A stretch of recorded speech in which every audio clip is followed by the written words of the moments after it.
Hello and welcome to my channel MS Narendram. So in this session, in this video, I am going to take some doubts related to pertaining to lines and angles for class 9th, okay?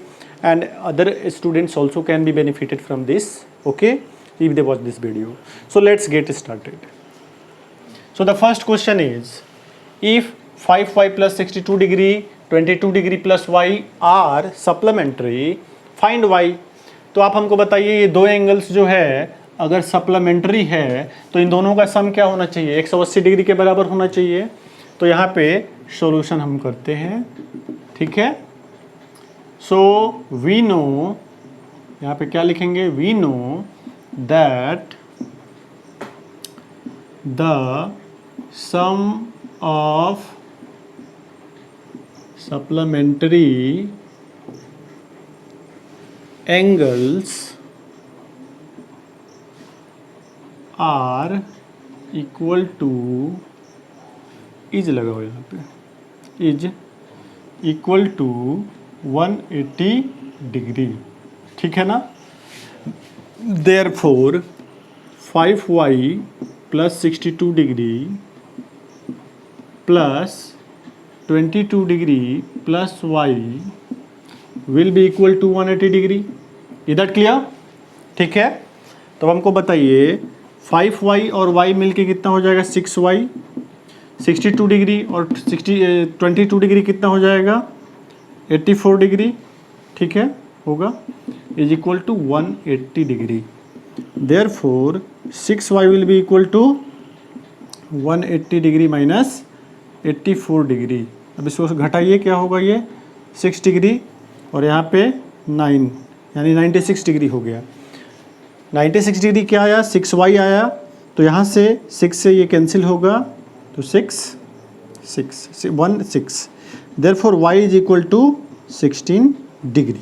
तो y के value 16 degree आ गया और दो आपको जो supplementary angles दिया गया है वो एक है 5y प्लस 62 डिग्री और एक है 22 डिग्री प्लस y। तो क्या हो जाएगा आपका supplementary angles, therefore angles are, एक है 5y प्लस 62 डिग्री और एक है 22 डिग्री प्लस y। अब ये क्या होगा, 5 इंटू 16, ठीक है, डिग्री प्लस 62 डिग्री कोमा ये 22 प्लस 16 डिग्री, ठीक है। तो 16 × 80 और ये 62 कितना हो जाएगा, 142 डिग्री और ये कितना होगा 38 डिग्री। आप देख सकते हो 142 डिग्री प्लस 38 डिग्री 180 डिग्री आता है। इट मीन्स कि द आंसर इज करेक्ट, ठीक है। तो the supplementary angles will be 142 degree and 38 degree. That's it, that's the answer. Clear है? फिर अगला क्वेश्चन देखते हैं। तो यहाँ पे एक क्वेश्चन है आपके सामने एनसीईआरटी का और एक क्वेश्चन है कि POQ इज अ लाइन। यहाँ पे POQ is a line, ray OR is perpendicular to line PQ। OR जो है परपेंडिकुलर है लाइन PQ पे, ठीक है ना। उसके बाद OS is another ray line between rays OP and OR। OP और OR के बीच में एक अनदर रे है OS, ठीक है, जो लाई कर रहा है इसके बीच में। Prove that angle ROS is equal to half bracket angle QOS minus angle POS। तो इसको आपको प्रूफ करना है। अब बहुत लोगों को हम देखते हैं कि लंबा चौड़ा इसका सॉल्यूशन बनाते हैं, ठीक है ना, बट हम आपको बहुत ही ईजी हैंडी वे बताएंगे कि how to prove this. Okay, so let's get ready for this. सबसे पहली बात, एक बात बताइए कि आप समझते हैं ना कि जब ये राइट एंगल है तो एंगल POR इक्वल होगा एंगल QOR के, आप ये समझते हैं। तो यहाँ पे हम शुरू करते हैं सॉल्यूशन पहले। तो सॉल्यूशन में हम लिखते हैं कि अकॉर्डिंग टू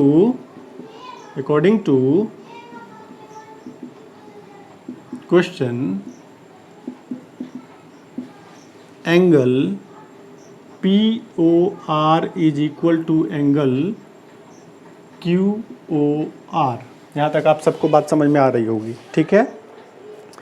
अब एंगल POR को आपको अब प्रूफ करने में एक चीज़ ध्यान में रखा जाता है कि यहाँ पे क्या है, QoS है और यहाँ पे क्या है, PoS है। इस यानी कि ये टर्मिनोलॉजी जो है ये आने चाहिए क्वेश्चन प्रूफ करते समय। और यहाँ पे RoS है। तो हमें जो चाहिए, हम क्यों ना इसको स्प्लिट कर देते हैं, POR को हम लिख देते हैं। ज़रा देखो तो POR को क्या आप POS प्लस RoS नहीं लिख सकते हो?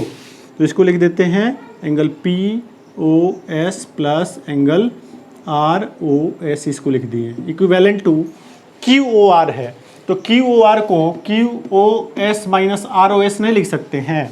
तो QOR को हमने क्या लिख दिया, angle QoS minus angle RoS। ध्यान दीजिए, QoS में से RoS जब आप घटा लीजिएगा तो फिर से आपको QOR ही मिलेगा। क्लियर है?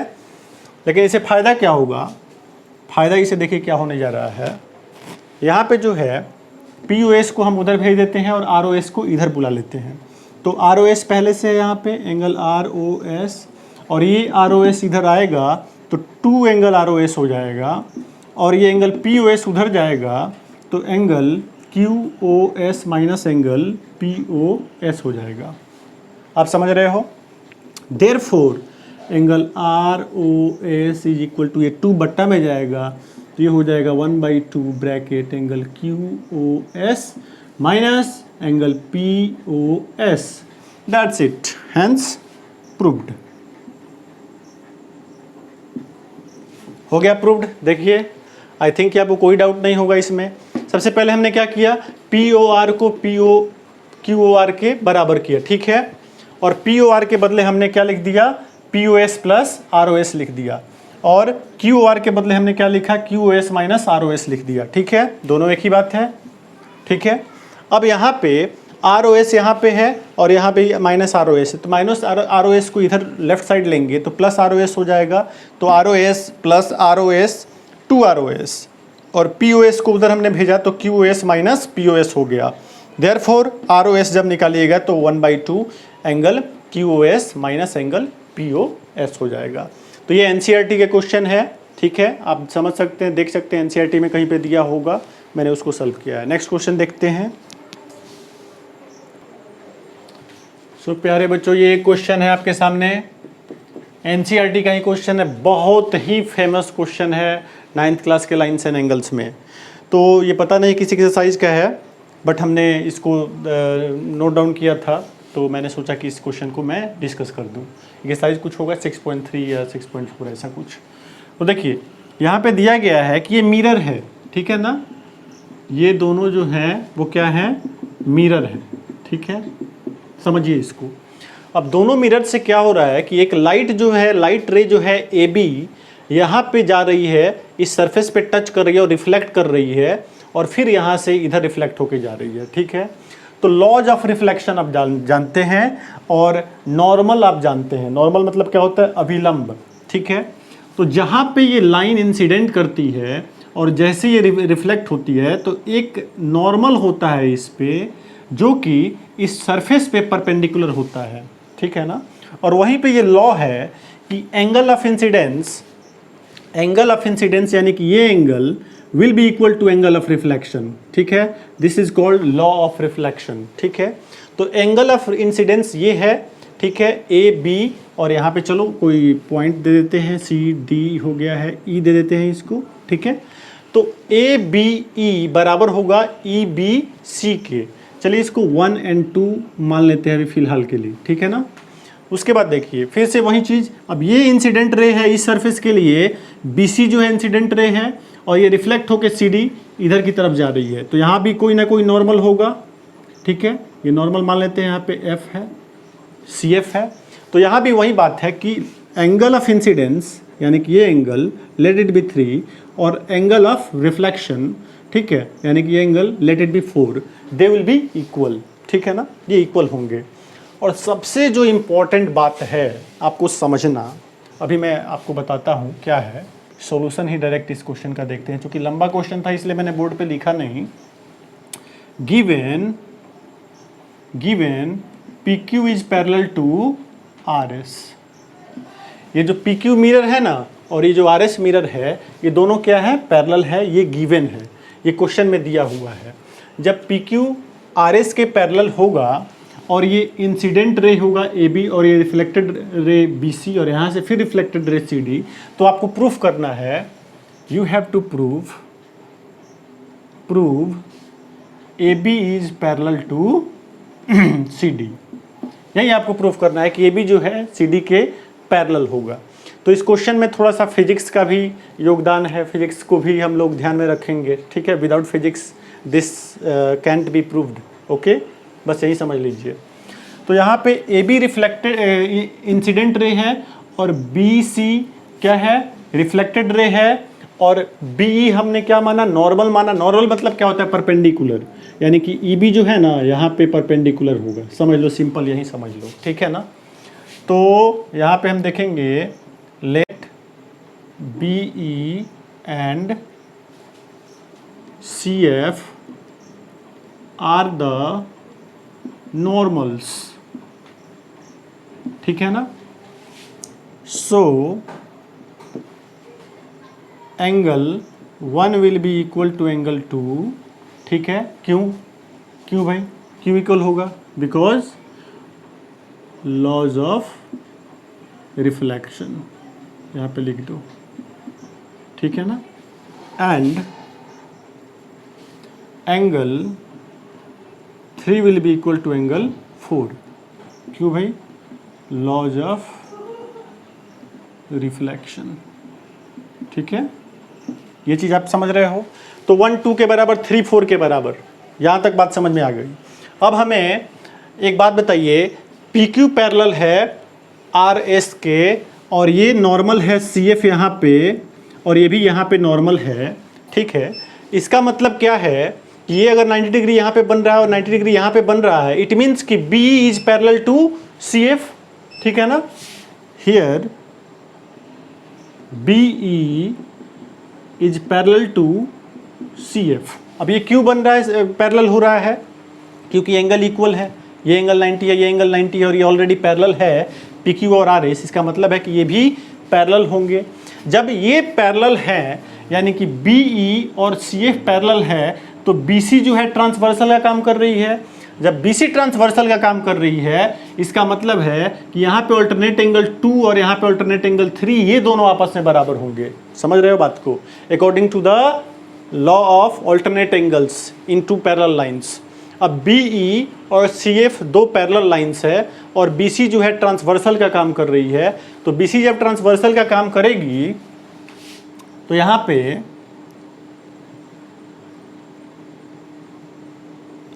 वी नो क्या, we know angle 2 is equal to angle 3। Why, because alternate angles are equal. समझ गए।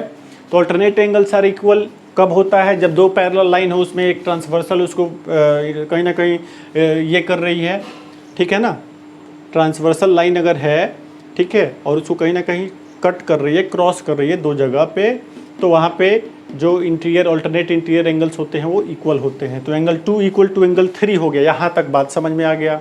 तो आप हमको बताओ कि 2 3 के बराबर है और 1 2 के बराबर है, ठीक है ना। इससे क्या समझ में आता है कि अगर 2 3 के बराबर है और 3 4 के बराबर है, इसका मतलब ये हुआ कि अगर हम इसको x मान लेते हैं, एंगल 2 इक्वल टू एंगल 3 को x मान लेते हैं, तो 1 + 2 बराबर हो जाएगा 3 + 4 के, ठीक है ना। एंगल 1 + एंगल 2, जब 2 ये 2 बराबर है 3 के और ये 2 ऑलरेडी 1 के बराबर है और ये 3 ऑलरेडी 4 के बराबर है, इसका मतलब क्या है, it implies that angle 1 is equal to angle 2 is equal to angle 3 is equal to angle 4। यहाँ तक बात समझ में आ गई। ये चारों बराबर होंगे। जब चारों बराबर हो जाएंगे तो अब यहाँ पे हम देखते हैं, यहाँ पे क्या देखते हैं, एंगल 1 प्लस एंगल 2 बराबर होगा एंगल 3 प्लस एंगल 4 के, ठीक है। अब एंगल 1 प्लस एंगल 2 को क्या लिखोगे, ए बी सी लिखोगे। एंगल ए बी सी बराबर होगा, और 3 + 4 को क्या लिखोगे, डी सी बी लिखोगे, एंगल डी सी बी लिखोगे, ठीक है। ये दोनों बराबर हो गए। अब आप हमको बताइए कि अगर ये पूरा एंगल इस एंगल के बराबर हो रहा है, इसका क्या मतलब है, ये क्या इंप्लाई कर रहा है, what it implies? It implies that the alternate angles are equal. और ऑल्टरनेट एंगल्स इक्वल कब होते हैं? जब टू लाइन्स आर पैरेलल, दोनों लाइन्स यानी कि ए बी और सी डी पैरेलल होगा तभी ऑल्टरनेट एंगल्स इक्वल हो सकते हैं, नहीं तो इक्वल नहीं होते। क्लियर है? और यहाँ पे ट्रांसवर्सल का काम कौन कर रही है? तो बी सी ट्रांसवर्सल का काम कर रही है, ठीक है ना। तो यहाँ पे लिखेंगे it implies that A B is parallel to C D, that's it. क्यों भाई, क्यों? तो यहाँ पे लिखोगे ऑल्टरनेट एंगल्स, ठीक है, हेंस प्रूव्ड। और इस तरह से ये प्रूव्ड हो गया, ठीक है। तो आप समझ लीजिए इस क्वेश्चन को, ये काफ़ी ज़्यादा इंपॉर्टेंट क्वेश्चन है 9th क्लास में। और इस क्वेश्चन को आई थिंक कि अच्छे से समझ लिया जाना चाहिए। इसमें फिजिक्स का भी थोड़ा सा लॉ ऑफ रिफ्लेक्शन हो गया, नॉर्मल्स हो गया। ये दो टर्म्स जो हैं, नॉर्मल्स यानी परपेंडिकुलर्स, लॉ ऑफ रिफ्लेक्शन, ये फिजिक्स से लिए गए हैं। अगर फिजिक्स से इसको नहीं लिया जाता तो ये प्रूफ नहीं होता। ये दोनों मिरर हैं जो कि पैरेलल है, ठीक है। अब अगला क्वेश्चन देखते हैं।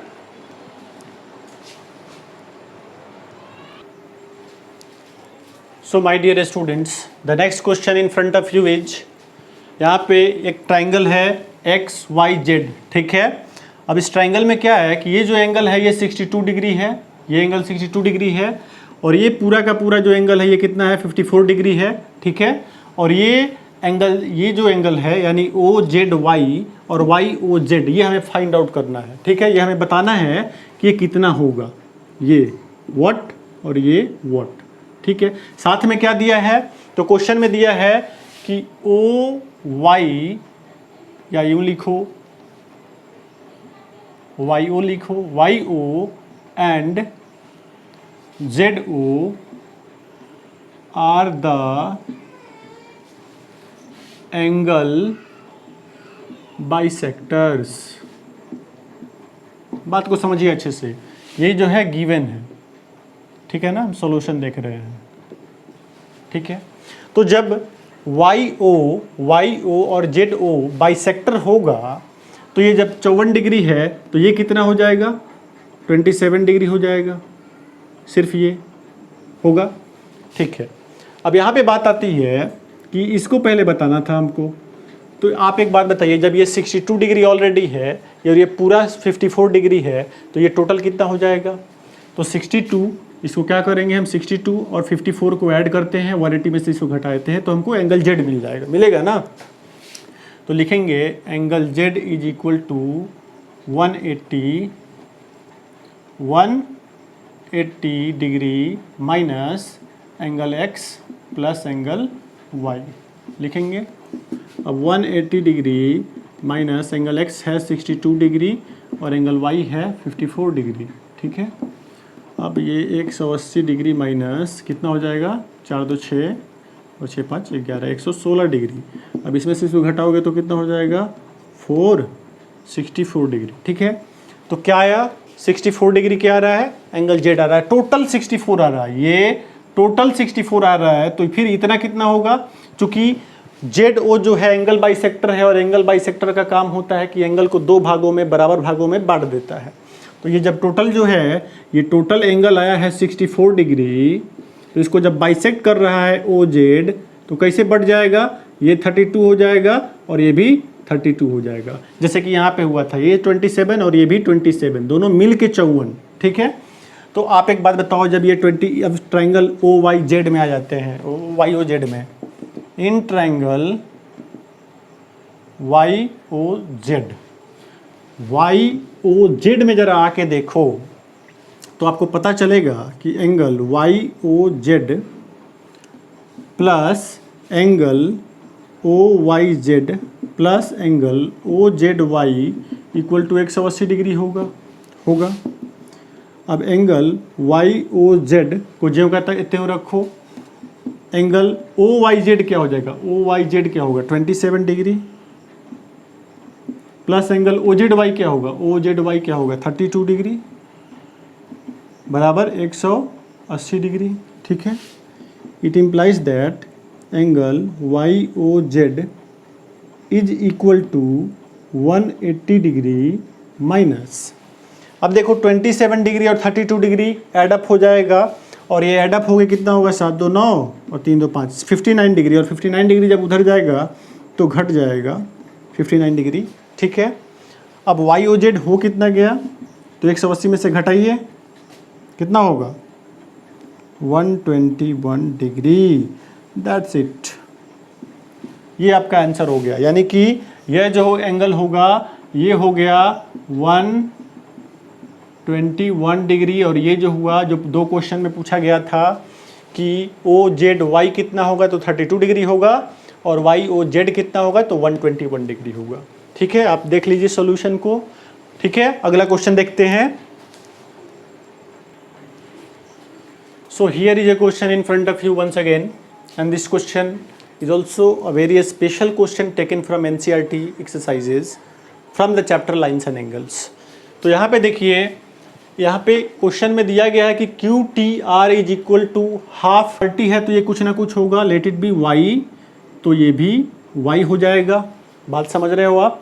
ठीक है ना, तो यहाँ तक आपने समझ लिया कि एंगल एक्स और ये भी एक्स, ये वाई, ये भी वाई है। ठीक है, अब आपको एंगल टी के बारे में कुछ नहीं पता है, कुछ नहीं पता है एंगल टी के बारे में। ठीक है, तो उसको ऐसे ही रहने दीजिए। ठीक है, अब आगे बढ़ते हैं, क्वेश्चन को थोड़ा हम सॉल्व करते हैं। सॉल्यूशन, क्वेश्चन को शायद समझ गए होंगे आप कि क्यू टी जो है P angle P Q are यानी एंगल क्यू का बाइसेक्टर है, और यहाँ पे आर टी जो है एंगल आर का बाइसेक्टर है। तो आपको प्रूफ करना है Q T R equal to half angle Q P R, यही आपको प्रूफ करना है। ठीक है, तो अब हम बात करते हैं इस ट्रायंगल में इस ट्रायंगल में बात कर रहे हैं, ट्रायंगल टी क्यू आर में बात कर रहे हैं। तो इन triangle T Q are, in triangle T Q are, एक बात बताइए, ये जो टी आर एस है ये एक्सटीरियर एंगल है ना, और एक्सटीरियर एंगल क्या होता है, sum of two interior angles होता है, यू नो वेरी वेल। तो एक्सटीरियर एंगल यहाँ पे angle T Q R is equal to क्या हो जाएगा, in triangle T Q R X plus angle Q T R will be equal to the exterior angle TRS। समझ रहे हो कि नहीं समझ रहे हो? नहीं समझ रहे हो आप? देखो, ये एंगल प्लस ये एंगल मिल के इस एंगल के बराबर होगा। आप पढ़े होंगे ना एक्सटीरियर एंगल का प्रॉपर्टी कि the sum of two interior angles is equal to the exterior angle. Therefore x plus angle Q T R is equal to angle TRS, और TRS क्या है, y है। बस यही चीज़ को समझ लेना है आपको, और ज़्यादा दिमाग नहीं लगाना है। ठीक है, अब ज़रा ध्यान दीजिए कि इस क्यू टी आर को, एंगल क्यू टी आर को अगर हम लिखें तो x उधर जाएगा तो y माइनस एक्स हो गया। क्लियर है? यहाँ तक बात समझ में आ रही है? ठीक है, अब एक बात बताओ, y जो है वो क्या है, y जो है वो बाइसेक्टर है किसका, तो बाइसेक्टर है पी आर एस का, बाइसेक्ट किया गया है, तो आर एस बाइसेक्टर है चूंकि, तो ये बाइसेक्ट होके वाई वाई में बने हैं दो पार्ट में। तो वाई को अगर हम ये लिखना चाहें, 2 से एक मल्टीप्लाई कर दें, 2 इंटू वाई माइनस एक्स करें, तो यहाँ पे एक 1/2 हमें देना होगा। ज़रा समझिएगा ध्यान से, ऐसा हम क्यों कर रहे हैं। 2 से मल्टीप्लाई करेंगे तो क्या होगा, 2 से मल्टीप्लाई करेंगे तो 2i हो जाएगा, और ये 2x हो जाएगा। तो 2i के जगह पे हम जो कहते हो PRS रख देंगे, और 2x के जो जगह पे हम जो कहते हो PQR रख देंगे। हम ये सोच रहे हैं, या अगर आपको लगता है कि ऐसा आप नहीं सोच पाएंगे एग्जामिनेशन में उस समय, तो इसको मिटा दीजिए, छोड़ दीजिए। बस एक बात बताइए, y का वैल्यू अगर हम निकालें एंगल के टर्म में तो क्या होगा, ज़रा देखिए ध्यान से। PRS angle P R S is equal to 2y है ना, तो यहाँ से y जब निकालोगे तो 1/2 एंगल पी आर एस होगा, क्लियर है। उसी तरह से x को निकालते हैं जरा हम, एंगल पी क्यू आर बराबर 2x है, देयरफॉर x यहाँ से निकालोगे तो क्या होगा 1/2 पी क्यू आर होगा। आप समझ रहे हो ना मैं क्या बोल रहा हूँ, ठीक है, आप समझो इसको। तो इस तरह से y की जगह पे हमने रख दिया half angle P R S, ठीक है, और x की जगह पे हमने रख दिया half angle P Q are, और हम निकाल क्या रहे हैं, क्यू टी आर निकाल रहे हैं। इस चीज़ को ध्यान में रखेंगे, ठीक है, यहाँ तक बात समझ में आ गई। अब हमको बताइए कि half angle P are Q minus half angle P Q are, अब इसको ध्यान से अच्छे से समझिए कि पी क्यू आर यहाँ पे है और पी आर एस यहाँ पे है, तो दोनों को जब हम सब्ट्रैक्ट करेंगे तो हमें क्या मिलेगा, ठीक है, ये बात एक मुद्दा है कि क्या मिलेगा। तो हाफ तो पहले कॉमन करो, तो ये हो गया angle P R S minus angle P Q are. समझ रहे हो बात को। देखिए अब यहीं पे फिर से आपको एक कॉन्सेप्ट समझना होगा एक्सटीरियर एंगल का, कि अब इस ट्रायंगल पी क्यू आर में आप जब देखोगे तो पी क्यू आर में जब देखोगे तो angle Q plus angle P बराबर होगा इस एंगल एक्सटीरियर एंगल आर के बराबर होगा ऑब्वियसली होगा। तो इस तरह से अगर ये एंगल हमको चाहिए तो ये एंगल जब आप निकालोगे तो इसमें से जब इसको घटाओगे ना तो ये एंगल निकल जाएगा। कैसे, तो आप देख लो, यहीं पे देख लो, एंगल रफ करते हैं हम, थोड़ा सा ध्यान दीजिएगा, यहाँ पे रेड से हम रफ कर रहे हैं, ये समझना काफ़ी इंपॉर्टेंट है आपके लिए।